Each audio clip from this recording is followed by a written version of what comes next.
Welcome to This Explainer. Look, when you picture the foundational days of the United States, what pops into your head? Probably a room full of guys in powdered wigs, right? Passionately debating political theory, drafting these lofty documents, and honestly, the history books usually just leave it right there. But today, we are completely shattering the myth that early American women and marginalized figures were just passive background characters. No way. Instead, we are looking at the hard, undeniable receipts. We are diving deep into the business history of respect, exploring exactly how incredible economic and legal agency were utilized by women to force all that high-minded constitutional theory into gritty, everyday practice. So let's jump right into this with a really crucial question. How do high-level constitutional theories actually become practical tools for everyday people? Because, it's one thing to draft a document in a stuffy, closed-door room in Philadelphia. But it's an entirely different beast to take those abstract poetic words, walk straight into a courtroom, or sit down at a financial ledger and weaponize them to completely change your reality. We're going to anchor our entire analysis today in this brilliant principle from John Adams. He actually said this during his highly unpopular but incredibly successful defense of British soldiers in the Boston Massacre trial. Facts are stubborn things. I love that. And as we unpack the history today, we are going to let those stubborn facts guide us. And you know what the stubborn facts show? They show that marginalized people in early America weren't just passively handed their rights. They actively, strategically engineered them out of the existing legal and economic systems. To really understand how they pulled this off, we have to start with the theorists. Specifically, this guy, James Madison. By the 1780s, the United States was dealing with massive post-war chaos. We're talking economic ruin, hyperinflation, armed uprisings like Shays' Rebellion. The original framework, the Articles of Confederation, was basically failing like a bankrupt startup. The national government was just this loose diplomatic assembly of states.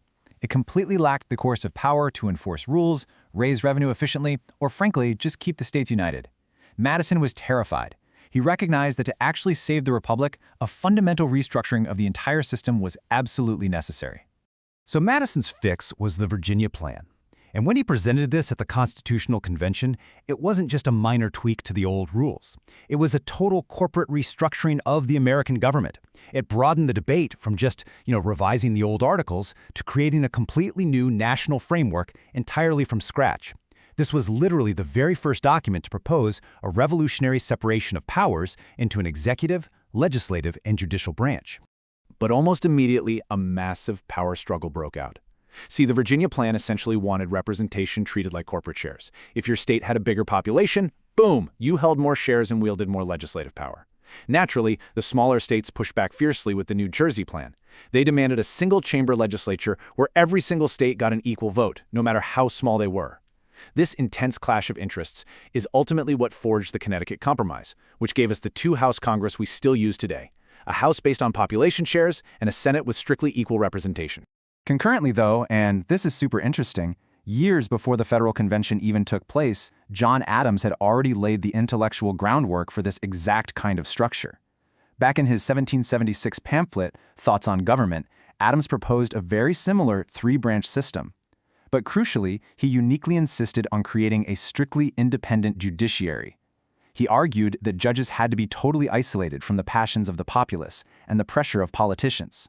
They needed to hold their offices during good behavior to serve as a purely objective check on power. Now remember this specific concept of the independent judge. Keep it in your back pocket, because it's the exact structural loophole a brilliant enslaved woman is going to expertly exploit just a few years later. Adams actually brought these very theories back to his home state, serving as the primary drafter of the 1780 Massachusetts Constitution. And what makes this document so structurally fascinating is that Adams essentially put the user agreement before the software. He intentionally placed the Declaration of Rights before the frame of government. He made it crystal clear the protection of individual liberties comes absolutely first, and the mechanics of the government exist solely to serve and protect those unalienable rights. Okay, but let's pause for a second. Behind the scenes, John's ability to travel all over the place, to Philadelphia, France, Great Britain, to theorize and draft these historic documents, that was only made possible by his wife, Abigail Adams. It is well past time to completely discard this notion of early American women as passive objects just waiting at home. Abigail operated essentially as an early American hedge fund manager. She was the lone CEO of the Peacefield estate. While John was off in Europe, Abigail was at home navigating wartime hyperinflation. She was taking the family's assets and strategically buying up heavily depreciated government bonds to secure and massively grow their wealth. She wasn't just keeping the lights on, folks. She was actively expanding their economic portfolio, displaying absolutely incredible, undeniable economic agency. And Abigail was definitely not a passive observer of political theory either. Back in 1776, she wasn't just sending John a sweet, supportive letter. She was issuing a calculated political threat. She explicitly demanded legal and political agency for women in the new code of laws, warning him that women would absolutely not be bound by laws in which they had no voice. John, who was frankly terrified of this prospect, basically laughed it off and dismissed her plea, admitting they dared not repeal their masculine systems for fear of losing total control. But Abigail's words, they stand as a stubborn, undeniable fact of women demanding equal constitutional respect. Theory, however, well, theory is cheap. And that brings us to a pivotal question. What actually happens when these sweeping, poetic promises of freedom and equality collide with the gritty reality of marginalized citizens? Because theory is easy to write. Practice? Practice requires enforcement, it requires friction, and it requires demanding what you are legally owed. Even Madison's own high-minded ideals didn't survive contact with reality without a fight.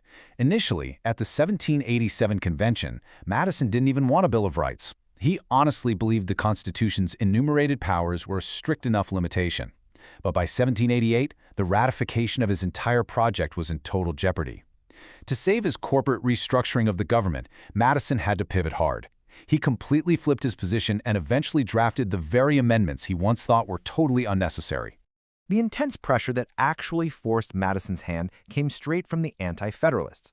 Men like Patrick Henry were deeply scarred by the abuses of the British monarchy. But look, this wasn't just about abstract political fears, it was about agency. They demanded explicit, written protections for civil liberties, things like free speech, religion, and trial by jury. Why? So that individuals could actively protect their property, their businesses, and their personal autonomy from a massive, encroaching central power. Meanwhile, back in Massachusetts, the words John Adams had penned in the state's 1780 Declaration of Rights were setting the stage for a dramatic climax. Article 1 clearly stated, "All men are born free and equal, and have certain natural, essential, and unalienable rights." The operative word there, of course, being all. So this is where the story gets absolutely incredible. Enter Elizabeth Freeman, who was known at the time as Mum Bet. She was an enslaved woman in the home of John Ashley in Sheffield, Massachusetts. The historical record tells us that she heard the new Massachusetts Constitution being read aloud and discussed, most likely while she was literally serving the wealthy white men who were debating it at the dining table. She listened, she processed the words of Article 1, and she ran a brilliant legal calculus in her head. She determined that its promises of liberty applied directly to her. Acting as her own legal strategist, she walked straight out of her enslaver's house, sought out an attorney named Theodore Sedgwick, and decided to enforce her rights. She became a supreme executor of constitutional theory. Think about this. She didn't wait around for a top-down Emancipation Proclamation. She didn't wait for an act of charity. She initiated a hostile legal takeover of her own freedom. She weaponized the exact text of Article 1, formally suing her enslaver in 1781. Her attorney argued that the Massachusetts Constitution had effectively outlawed slavery by its very definition of equality. And guess what? A local jury actually agreed. They granted her freedom and set a monumental legal precedent. Walking out of that courtroom, she officially chose the name Elizabeth Freeman to permanently brand her hard-won victory. Remember John Adams' absolute obsession with an independent judiciary that we talked about earlier? Well, this is exactly why he wanted it.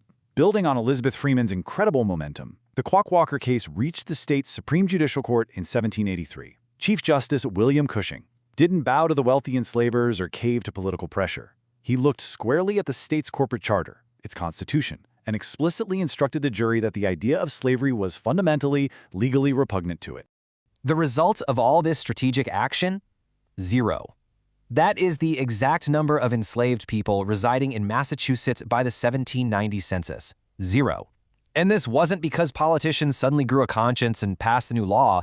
No, it was a grassroots legal dismantlement of an entire institution, engineered by Black Americans who essentially forced the local courts to cash the foundational checks written by the founders. It was the direct, undeniable result of citizens actively using constitutional theory as a practical legal weapon. I want to leave you with this final provocative thought.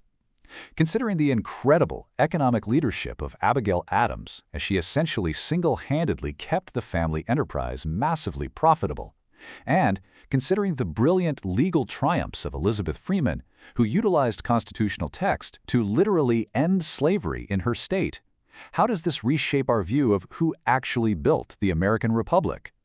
The stubborn facts show us that early American women were never just historical objects. They were the active operators, the financial managers, and the foundational legal pioneers of the nation. Thank you so much for joining me for this explainer. Keep questioning the history you think you know.